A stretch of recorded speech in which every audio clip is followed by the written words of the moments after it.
Mars. One of our closest cosmic neighbours. Instantly recognisable by its distinctive red hue. With mountain ranges,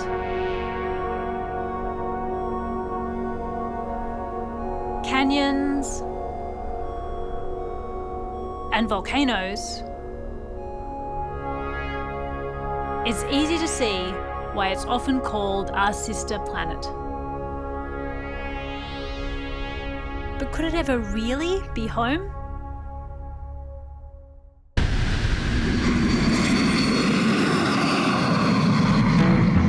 To answer that question, I'm going to look at what it will take to get there and live there. We're going to need to overcome some major challenges. And the first, and one of the hardest, is simply getting off the Earth. And that's because of gravity. Gravity is the invisible force that's pulling everything together. The Earth has gravity, which is why I'm standing here and not floating. And it's why things fall to the ground when you drop them. But actually, everything has gravity. This helmet, these sunnies, they have mass, so they have their own gravity, but they're small, so we just don't feel it. The Earth, on the other hand, is huge. We can definitely feel its gravity. The bigger the planet, the bigger its gravitational pull, and the more strongly you're drawn towards its centre. Given that we're standing on a reasonably large rocky planet, we're going to need some help to escape gravity's clutches and get up there. One could say we have the need for speed. To break free from Earth's gravity, a rocket needs to reach escape velocity. Here on Earth, that's 40,000 kilometres per hour, or 11 kilometres every second. It's hard to imagine what travelling that fast feels like. So I'm here on Yugara Nation, about to do something that I have always wanted to do. I'm super excited, but do you think I should admit that I sometimes get airsick? I'm going for a ride in this jet, an L-39 Albatross. Not quite a rocket, but known for its incredible speed and acceleration. I am very excited to see how fast this thing can go. It'll give me a taste of what it's like to be an astronaut headed to Mars. Just under 200 kilometres an hour we rate to nose. We're airborne.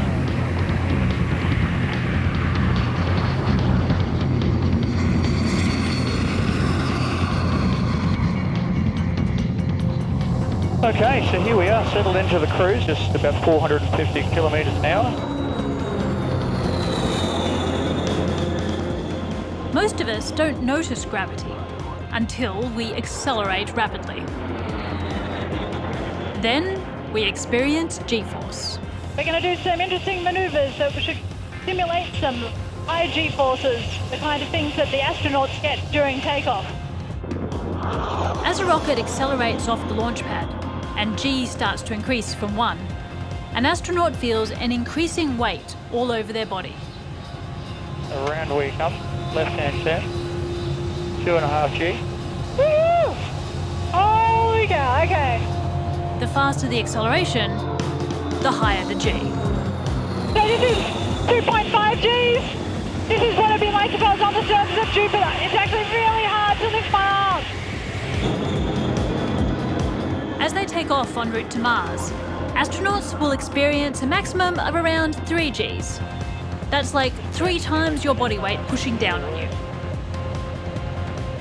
And we're looking for 3.5 G. It'll feel a reason. Oh. How did that feel? That's not heavy. Good. There's the correct answer. Woo. We'll push the power up. Now we're going to set up for our loop.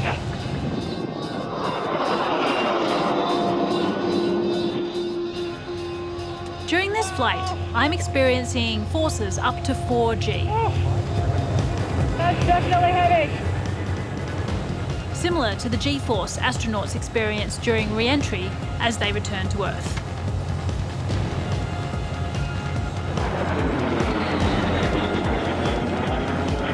How are you feeling?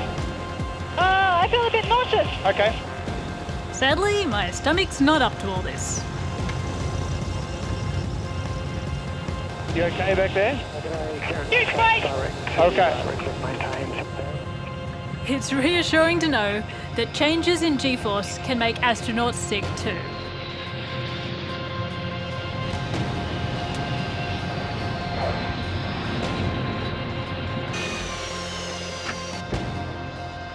And down onto your ladder.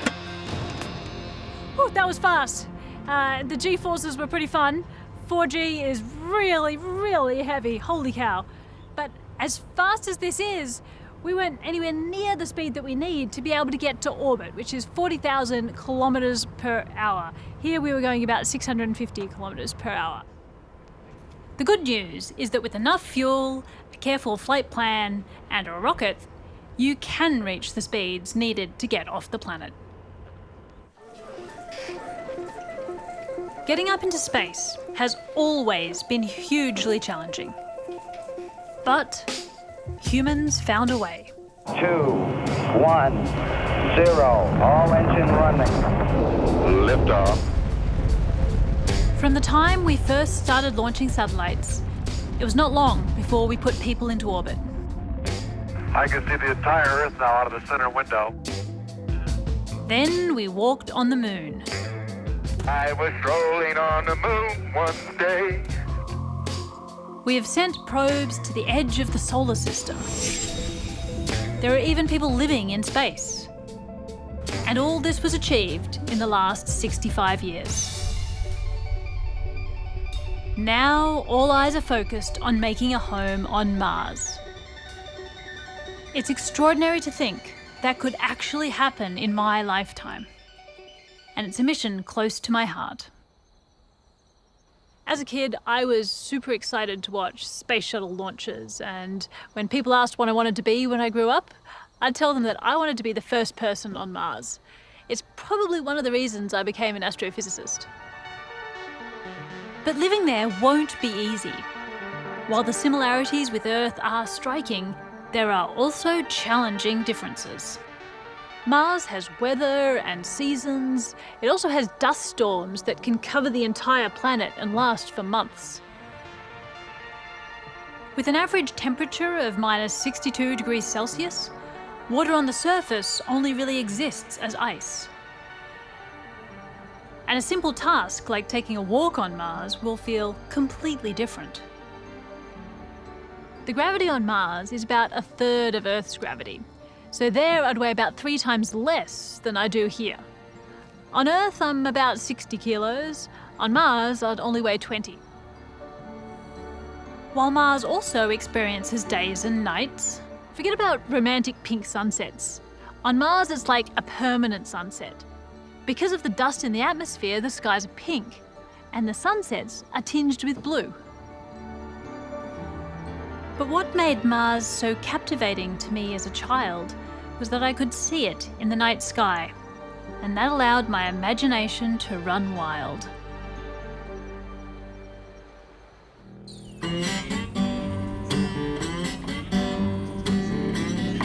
While our galaxy is packed full of spectacular features, when it's visible, Mars stands out so bright and red amongst the other planets and amongst the billions of stars in the Milky Way.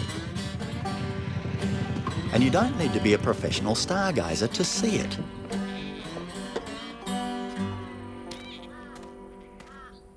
So I'm going to let you in on a big secret. We don't need a telescope, we don't need binoculars. All we need is to wait for the sun to disappear on us, and Mars is going to be out here, and I'm looking forward to showing it to you. Let's go. I've come out to my bush block, away from the light pollution of Rubibi or Broome, to get the clearest view that I can. Tonight, Mars will be hard to miss. Our orbits have brought us closer together than at any other time in the last 2 years. So the sun's disappeared on us, which is really cool, because that means all we have to do now is turn around and look in the opposite direction, and there is Mars. And what's going on at the moment is this thing called opposition, which is a fancy way of saying Mars is over there, the sun's over there, and we're in the middle. And what's happening is the Earth is going around the sun this way. Mars is also going around the sun the same way, but we're going around the sun faster than Mars is, so we're currently passing Mars on the inside lane, which is why we're both on the same side of the sun, which is why it is so bright and so clear and so beautiful in our sky here tonight. So let's have a closer look. This is my trusty 10-inch telescope. This is the first telescope I ever bought.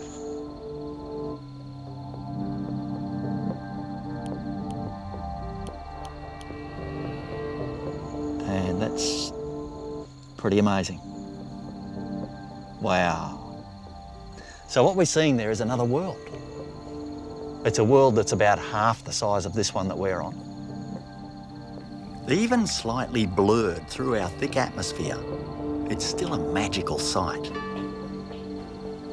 As you observe Mars over time, you'll notice that it sometimes seems to move backwards in the sky. This is what we call retrograde motion. What does that mean? Let's have a look. So, we've got the sun. We've got the orbit of the Earth. And we've got the orbit of Mars. And we've got a whole pile of stars out here. Let's say, when the Earth is here and Mars is there, we're going to draw a line through Mars and it's going to line up with those stars there. As the Earth comes around to here and Mars has only moved a little bit further, we're going to look to Mars and we're going to see that it's still appearing to move that way in the sky. But when the Earth gets around to here and Mars has only gone to there, have a look at that. Mars has appeared to move backwards in the sky. That's what retrograde motion is. Nights like tonight, when Mars and Earth reach their closest point, are the best time for us to send a spacecraft to Mars. But the window is only a few weeks, so if anything goes wrong, we have to wait another 2 whole years.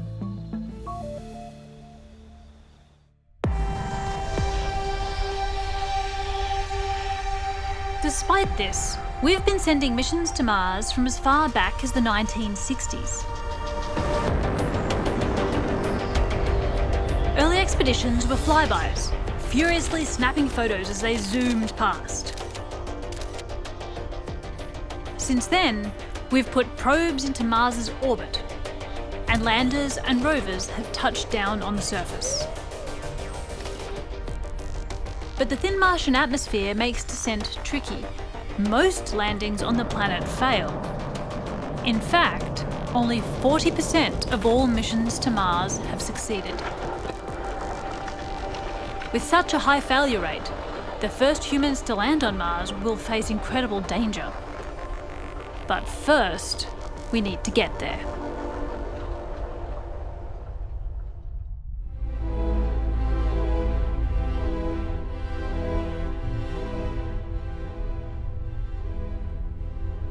It's not going to be easy. The sheer distance we need to travel is way beyond what we've managed before. It took us 3 days to get to the moon, but astronauts heading to Mars will need to survive an 8-month journey, living on board something like this. NASA's aptly named Deep Space Transport. Designed to shuttle a small crew across the solar system to Mars, this will wait in orbit while they explore the surface and then bring them back again. It's home and transport wrapped in one. Much of the spacecraft will be used for consumables, things like food and oxygen and spare parts. Everything else has to fit into the remaining space, including the research lab, galley, and crew quarters, specially shielded to protect them from radiation. Astronauts have been living in conditions like this aboard the International Space Station for 20 years. Up to 6 people for several months at a time. But the major difference is the deep space transport is likely to be just a third the size of the International Space Station. So far, 14 months is the longest a human has spent continuously in space. A mission to Mars would smash that record, putting people in deep space for up to 3 years. It's a tough gig, but I know lots of people that would give it a go, including me.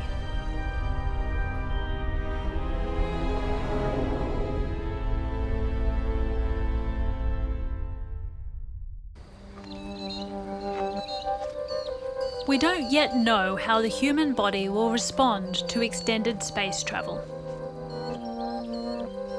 We've spent hundreds of thousands of years evolving to live in the conditions on this planet, so we're pretty well adapted. But step out of this world and we've got a whole new set of issues. Long periods in space can significantly damage the body. Daily exercise can help offset muscle wastage and brittle bones. But on an 8-month trip to Mars, an astronaut's body condition will need to be closely monitored so that they can walk on the surface when they get there.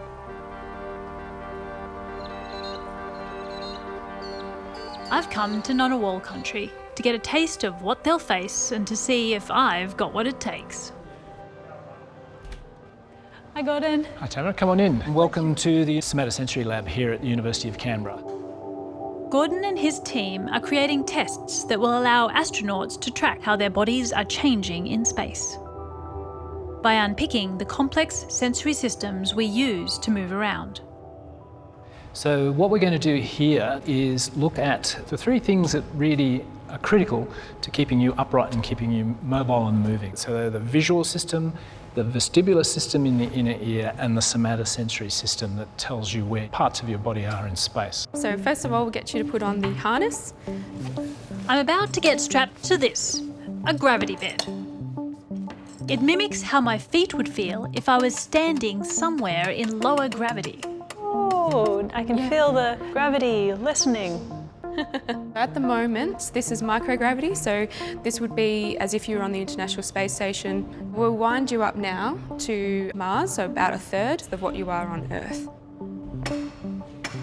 Today, it will test how well my brain communicates with my feet, without the usual forces of gravity. What I want you to do is keep your head as still as possible. That makes sure that we don't get any stimulation for the little sensors in the inner ear, the vestibular apparatus, which I know we're in on Earth's gravity, so we can't get rid of it altogether, but it minimises it. My job is to sense any changes in the angle of this footrest. If I was standing up, I could feel the tiniest of movements. But suspended here, I'm not so sure. Best thing you can do is just go with your gut feeling. Don't think too hard about it. Okay. Yeah? And you tell me through 1 to 5 which one you've felt. Okay, 2. To enable us to walk effectively, our sensors gather data from thousands of nerve endings in our feet. 5. But in space, we don't need feet or even legs to be mobile. So our brains disengage with those parts of our body, and surprisingly, the effects happen almost immediately. 1. 3. Probably a 2. 2. No, maybe that was a 4. Not very useful if I want to walk off the spaceship at the other end. It's probably a 1. 1. We are all done. How badly did I do? So telling the difference between 1 and 5 is quite straightforward, but between 2, 3 and 4 is a bit more of a challenge. Yeah. But you know, from my observation, you did really well. Really? Yeah, honestly, you did really well. There we go. So far, so good. But that was a 10-minute exercise in simulated microgravity, nowhere near the 32 weeks I'd experience on a Mars mission. That's a small insight into how my brain will adapt in space. Now, my balance will be tested in this odd-looking dome. I'll introduce you to Jeremy. Hi. Hi. Oh, Oh, this looks intimidating. This is the one where you get a bit more physically challenged because you're trying to control your balance while we mess with it. It's called a sensory organisation test. If you want to step on in. This is to stop me falling over? Absolutely. Once we start messing with things, we just have to have an element of safety in case you get wobbly. The only one of its kind in the Southern Hemisphere, the dome uses a wobbly tunnel image and a moving platform in a series of tests to isolate and assess how well my eyes, ears and nervous system communicate with my brain. Basically, the first one is you just stand still. Everything stays still, the visual field doesn't move. And all you're trying to do is not sway at all. Okay, let's do it. The first two tests are simple. I'm trying to keep my balance with my eyes open and then with my eyes shut. And done. Okay, so that's the two static ones. This time your eyes are open. Then things get interesting. Next, my balance is tested as visuals are projected on the dome, trying to convince my brain that the Earth is swaying. This is really intimidating. Uh-huh. It's even better when people can see your scores. Done. To top it off, while the visuals are projected, the platform I'm standing on moves with any changes in my balance. So you're trying to distract me as much as possible. Absolutely, trying to throw you right off. Thanks. So lights and platform, ready, set, start.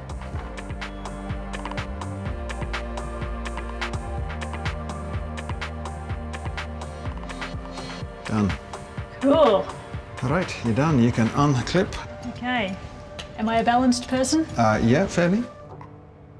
The grey bars are a population age-matched norm. So they took a lot of people and got the average for the population. So green bar is you. As you can see, you're above the average.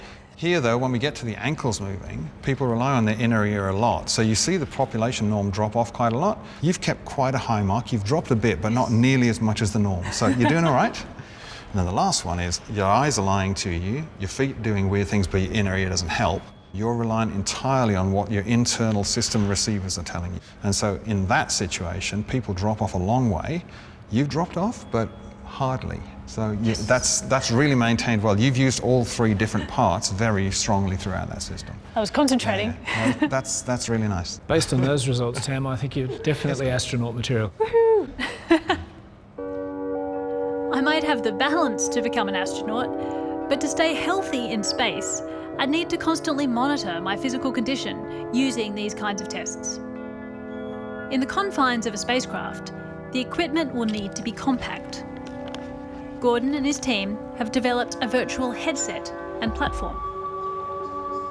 So this is taking this massive thing all and of that and putting it all into this. So, but it's also encapsulating all of the test systems into one test sequence as well. Okay. Back there. Should I take these? Okay.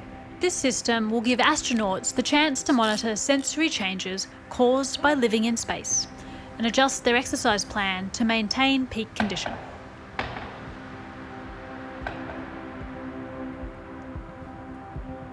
This will be important for getting astronauts to Mars and making them functional when they get there. Does it have wider applications beyond that? Absolutely. As it's saying, it's from the Formula One to the family car. Obviously, in this circumstance, the astronauts are the Formula One.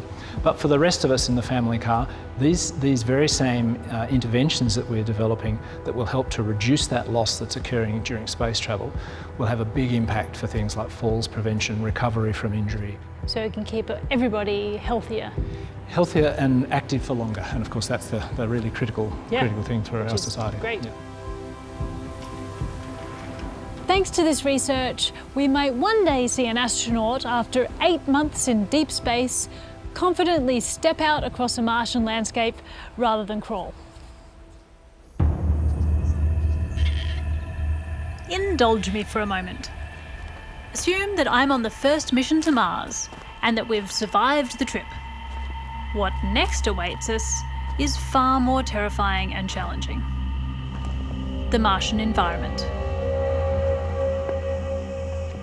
Add relentless solar radiation, extreme temperatures, dust storms that blow corrosive particles that will burn your skin, not to mention atmospheric pressures that will make your blood bubble.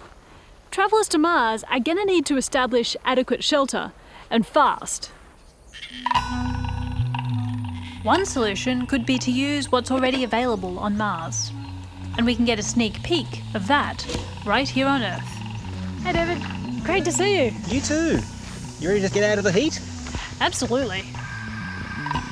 I'm joining astrogeologist David Flannery in Undara Volcanic National Park in North Queensland to help explain the geology behind some very curious looking caves. And we're lucky enough to be guided by the traditional owners of the area. Thanks so much for having us. I'm Tamara. I'm Tristan, this is Wallace, and this is Dale. Dave. Dave, how you going? Tristan? The Uraman people are custodians of these lava tubes formed by volcanic activity around 190,000 years ago.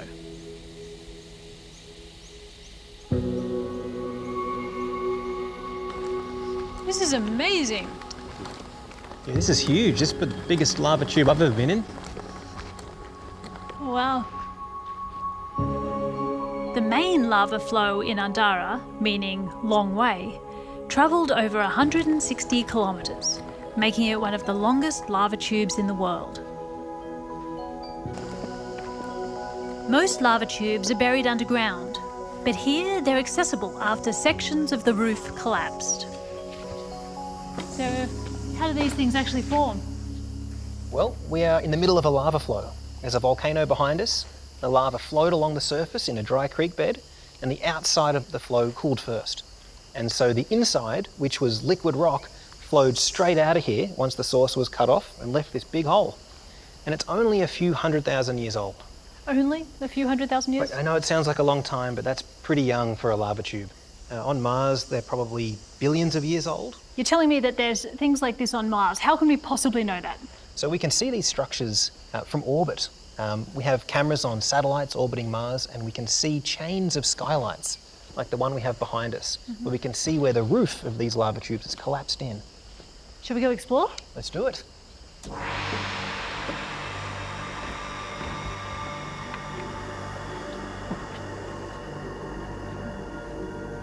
Scientists believe that at one time, Mars had a molten core which powered a protective magnetic field, just like Earth. But billions of years ago, a mysterious event effectively switched it off. What a spectacular formation.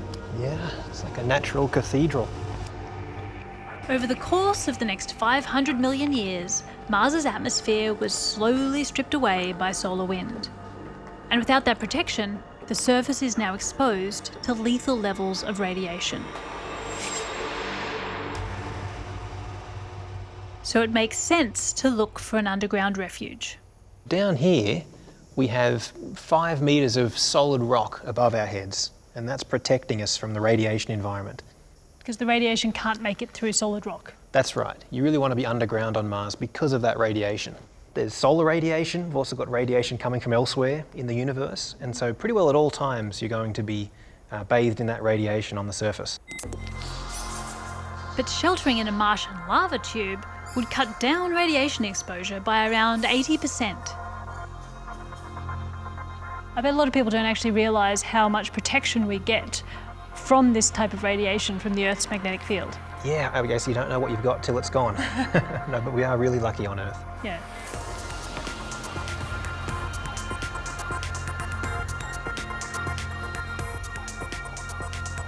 Lava tubes can be a haven for life on Earth. Yeah, they are. Ooh, oh, look at them. They obviously think it's a good place to live. Oh, yeah. Nice and cool, have the light. And at times, people have taken shelter in them too. So what do we know about the human history of the cave? We do know that they used the caves for shelter and came in here and they had ceremony and places. Nice, convenient, natural cave, coming and living in, perhaps? I wouldn't probably camp in here in the wet because it'd probably fill up with water in here and yeah. It might not be the most attractive option here on Earth, but given the extreme conditions we'll face on Mars, these ancient structures offer hope of a sanctuary for the first human explorers.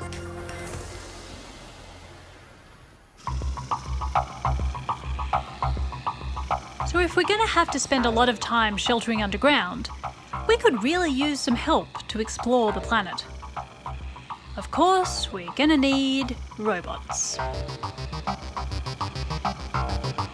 Here on the land of the Turrbal people, intelligent robots are being developed that could one day have applications in space exploration and missions to Mars. Welcome, Tamara. I'm Navinder. Hi, nice to meet you. You're just in time to see some robots in action. Okay. Head this way.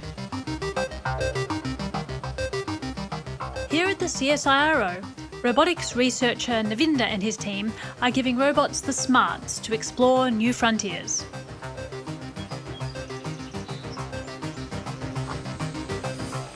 Oh, what are these you've got here?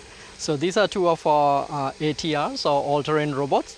That one is Kitten, and that's Rat.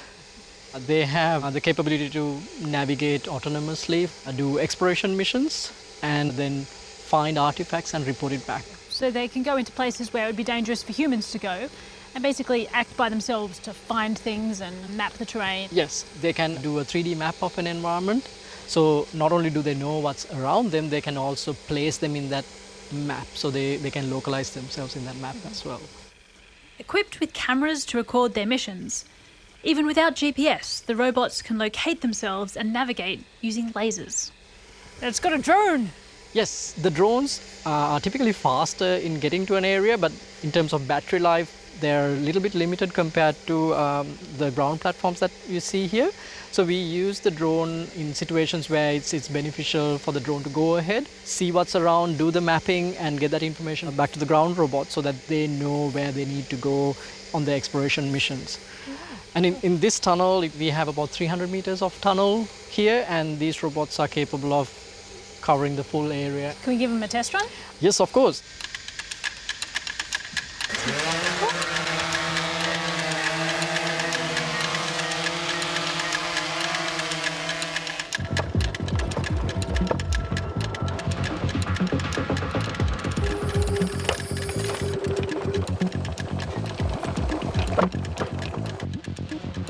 The robots use software developed by Navinder and his team to do what our planet's early explorers did: create maps as they travel the terrain. They then send that data back to base to create a complete picture. Thanks. Oh, cool. Hi. Hey. So Tamara, this is Fletcher. Fletcher is one of our very smart engineers, and he's keeping an eye on what the robots are doing on this base station. So Fletcher, you're not controlling it, so it can go and explore completely independently of you, come back and then give you the info. Exactly. And so my job now is just to watch it, and if it reports back any objects that it sees, I can identify them and validate them. And you can see it's just gone into this little alcove here. It's found a vent, but it's decided there's nothing else in there, so it's gone over here to the other branch to explore more. Cool.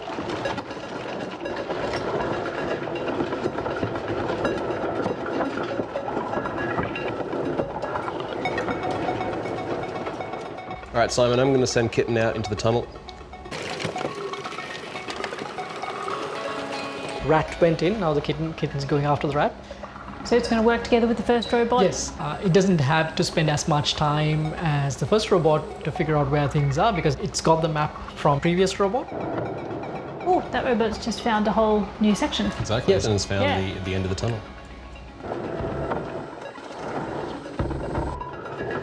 They're an efficient task force. The robots share the information they collect with one another to avoid retracing each other's steps, while also building a collaborative map of the area. Cool. Oh, it's coming. Rat's going to attack the kitten. So he's trying to chuck a Yui. Yep, and so Rat, realising that, has decided to go back the other way. Yeah. The robots can also be programmed to search for specific things, like water or people. So it found a person? Yes. Definitely found a person. Which makes it really useful here on Earth as well, like looking for survivors during major disasters. I guess there's some extra challenges of going to Mars though. Yeah, so when it comes to the really hostile environment that you find on a planet like Mars, that poses substantial engineering challenge for designing vehicles. What we are focusing here is we are trying to develop the algorithms and the software, the brains. So you're basically building the robot's brain that's going to go on some sort of very hardy, flexible robot that could go onto Mars potentially. Exactly. And obviously, if you see a little green Martian walking towards you, then report that back. Definitely, absolutely.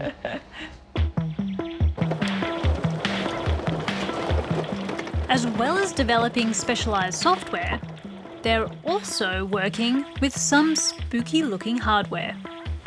What's this? This is one of our quadrupeds or robot dogs. That's amazing. Look how well it can move. Holy cow. So on Mars, exploration so far has been limited to basically where a rover could roll. Yes. Something like this could explore more difficult terrain. Yes, exactly. Some of the more exciting discoveries might be made in cliff faces and rims of craters. Legged robots in general can go on very rocky, unstructured terrain. Can it beat me in a race? Probably can. It's exciting to think that robots like these may be at the heart of mapping a new world. But even if we take an army of them to help us survive, there's one thing we won't be able to live without: water.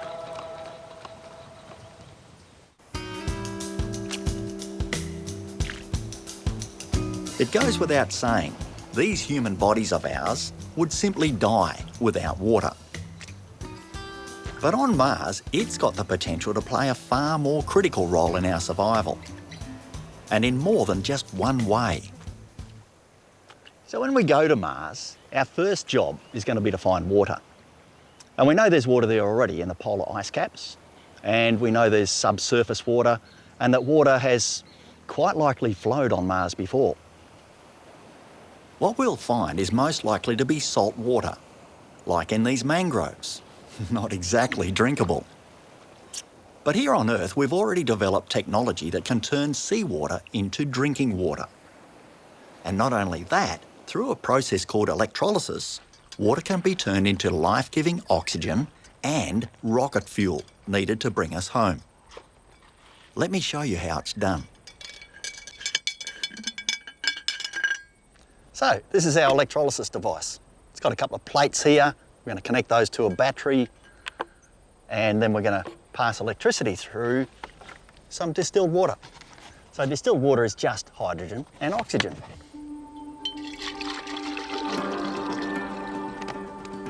Okay, goggles. We're going to put some gloves on, and then we're going to put a little bit of sodium hydroxide, which gives us a catalyst that just makes this process work even faster.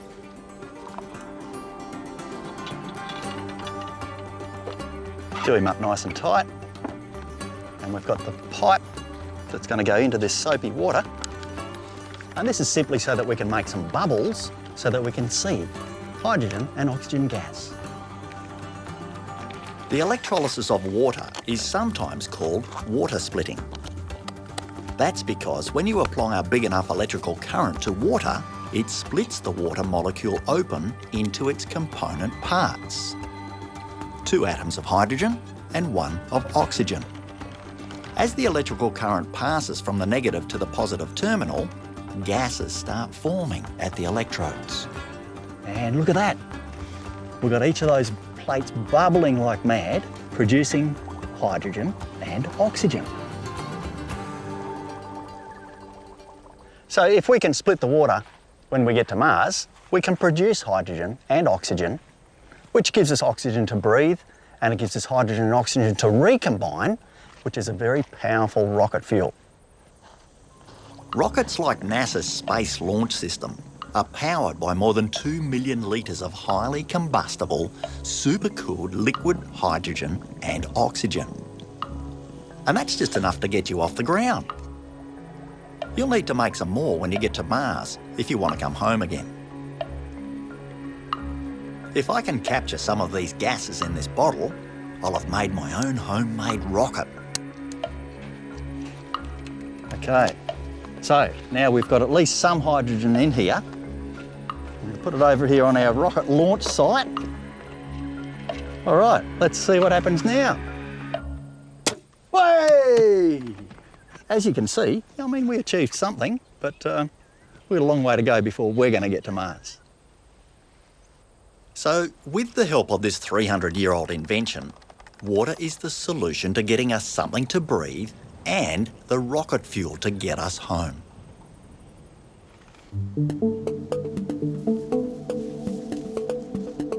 We've got exciting ideas about how to tackle the challenge of getting to Mars, finding shelter, and generating air to breathe, and even rocket fuel.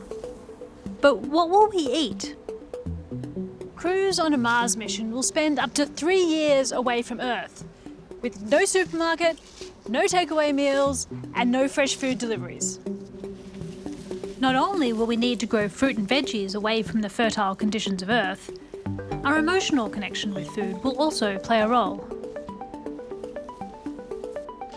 We all know food can be an enormous source of comfort, but to play that role, it has to be palatable, safe, nutritious, and full of variety. In space, there's the extra challenge of also making it stable, user-friendly, and resource-efficient. Here on the traditional lands of the Gaibil and Jarowa peoples, researchers are finding ways to improve the health of plants grown in space and make them better for us.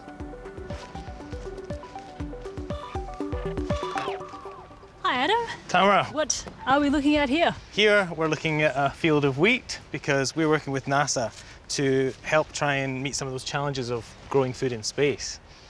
I imagine there's quite a few challenges of growing food in space. Yes, there's quite a few. Because space is sterile, we'll need to take everything a plant needs with us, including water and soil.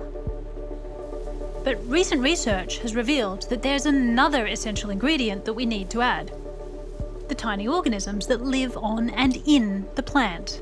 It's microbiome.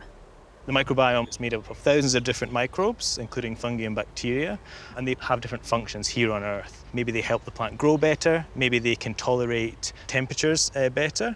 And so it's about trying to tease apart who does what here on Earth, so we can then maybe use that for a space environment. And you have to construct it all and take it with you. It won't happen naturally. Pretty much, yes. Adam and his colleagues are hunting for the best microbes for space farming. In sweet potatoes, they've discovered a promising fungus that boosts growth. So if you have a look down there. So these are from sweet potato. You can see the darker cells, that's the site of nutrient exchange between the fungus and the plant. Basically, the fungi will colonize the roots, and that's where they form these structures called arbuscules, where they exchange nutrients. And not only do they help the plant access nutrients, but they also help the plant defend itself from disease. These special fungi are to become part of a made-to-measure microbiome. And the first step is to DNA fingerprint all of the potential candidates. So this is Lauren. Hi, Lauren. Lauren operates the equipment that allows us to create that synthetic microbiome. So you're the robot maestro? You could call me that. How does it work? We've taken a sample of that community that you would find naturally in the soil around those roots, and then we sequence the DNA of all of the components in that sample. And by doing that, we can actually identify what the individual fungi are that make up that plant's microbiome, and we can then actually take which ones that we want to recombine. Using this robot, new microbiomes are created, and the combinations are then tested on the plant's root system to see which has the most positive effect. So what's the big picture goal here? Essentially, it's really about trying to find which recipe is the best one for growing plants in space. To mimic the conditions of space, the plants are grown in this controlled environment growth chamber.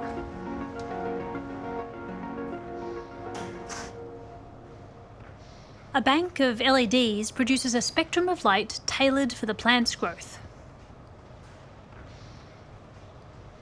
So you'll notice the light is a little bit different. So here we've got a maximum of our all different colour spectrum. So those are all right up at 100%, which can be optimum for plant growth. Okay, so it looks really pink to us. It does, yes. It's an unusual colour to the eyes. Takes a while to get used to.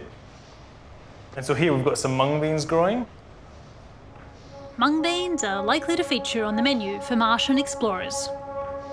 They're high in antioxidants and an excellent source of protein, dietary fibre, minerals and vitamins. So do you have different microbiomes in these, or are these? Yeah, so here we've got a couple of plants that are inoculated with a particular microbial community, and then another 3 here that are inoculated with a very different microbial community. So maybe the microbiome here with a particular species or group of fungi might make the plant grow much faster. Maybe it produces yummier beans. Maybe they're able to tolerate the coldness of space a bit better, for example. Just bring it onto here. That's great, perfect. If astronauts leave Earth equipped with the capacity to grow their own food, they'll not only survive the journey, but could potentially stay in space, or on Mars, indefinitely.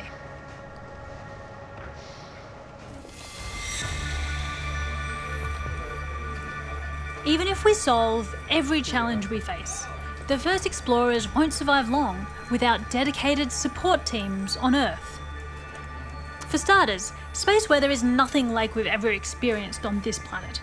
One unexpected solar flare could potentially end a mission to Mars in just seconds. Flight Director, this is Space Weather in the Loop. We've got an active solar region that's coming into view now that's showing significant magnetic complexity. It's going to be Mars-facing in approximately 90 minutes, so we should let home base know now. Here on the lands of the Gadigal people, Australia's first mission control has been set up as part of a global team to monitor space activities. So what we deal with is space operations. That's actually got 3 parts. Part 1 is the control of satellites.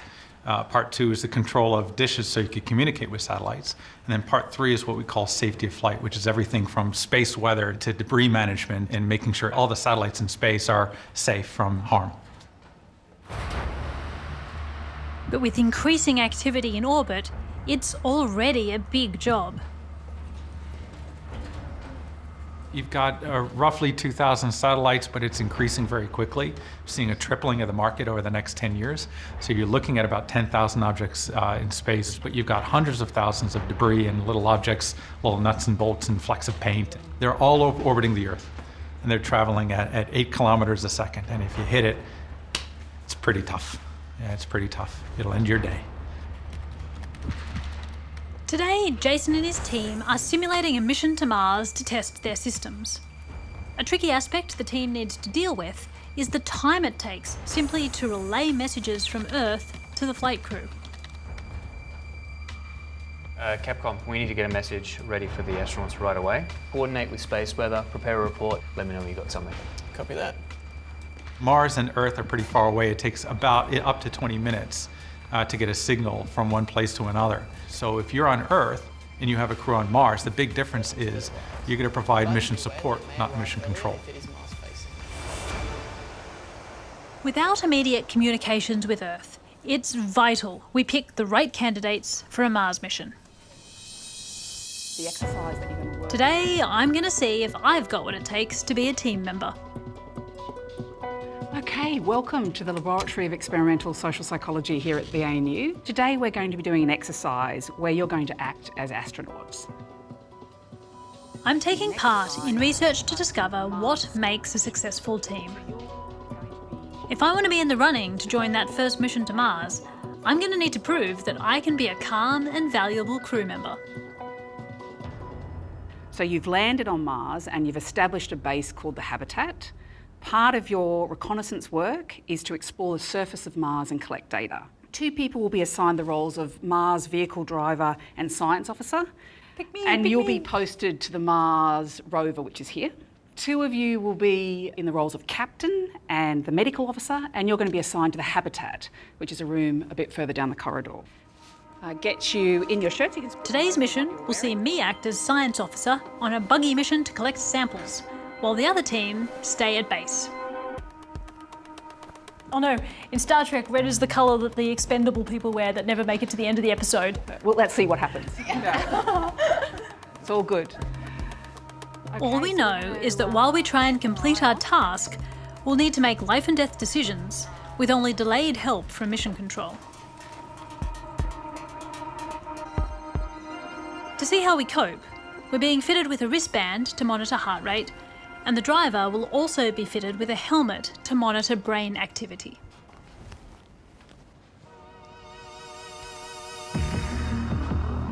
Begin the exercise. Got to work on the suspension of this thing. Captain, we've found some interesting boulders to go and look at. Over. Copy that. Can you please tell Peter to steer away from the decline? There's a sharp fall to your right. Over.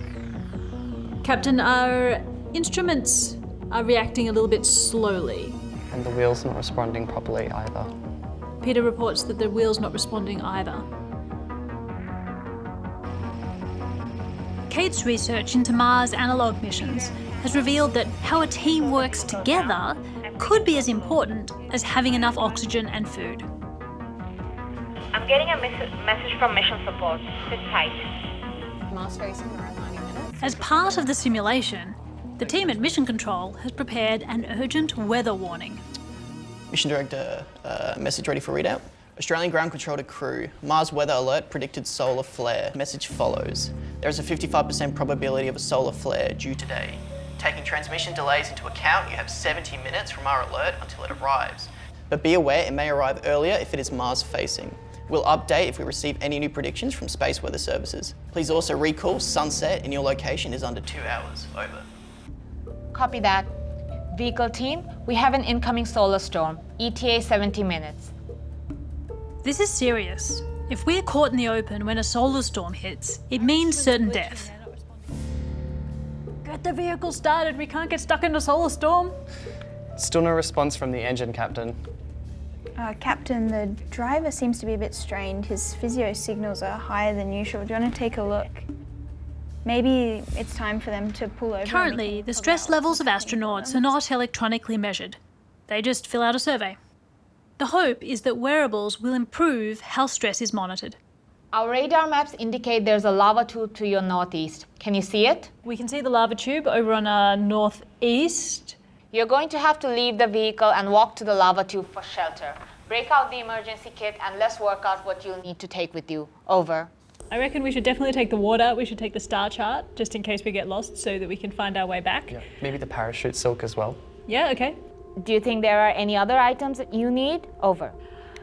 Pretty sure we're not going to need the pistols. Okay, we may take half an hour to get over to the lava tube, so we better go fast. Yep.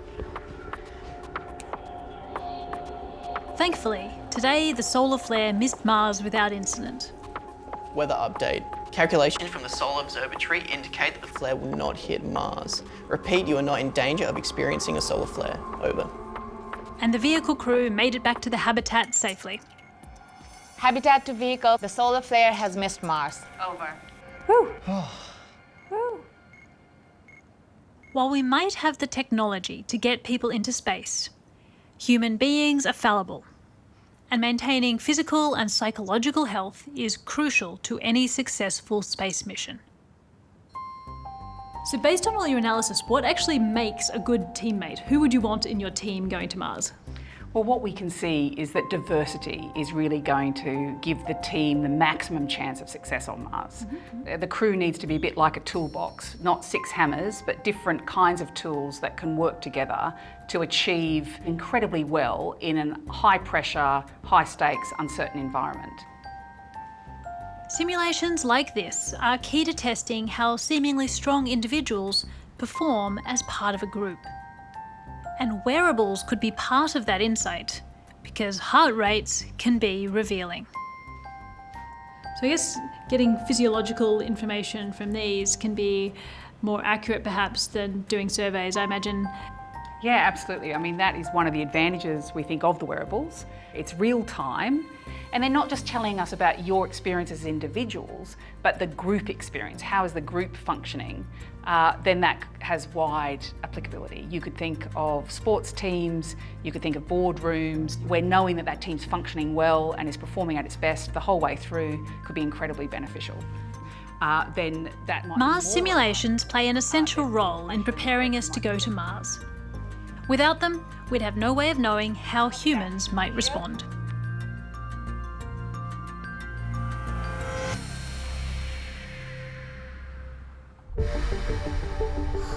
To reach Mars, we have a phenomenal number of challenges to overcome. But we also have a growing history of beating the odds. From sailing across uncharted oceans, taking to the skies, pioneering space travel, and eventually landing on the moon. I may not have been born to witness those first historic steps. I'm going to step off the limb now. But that single achievement galvanised an international belief in human potential. To reach our next goal, making Mars our second home, we're going to have to dig even deeper. But scientists around the world are solving many of the challenges of interplanetary travel.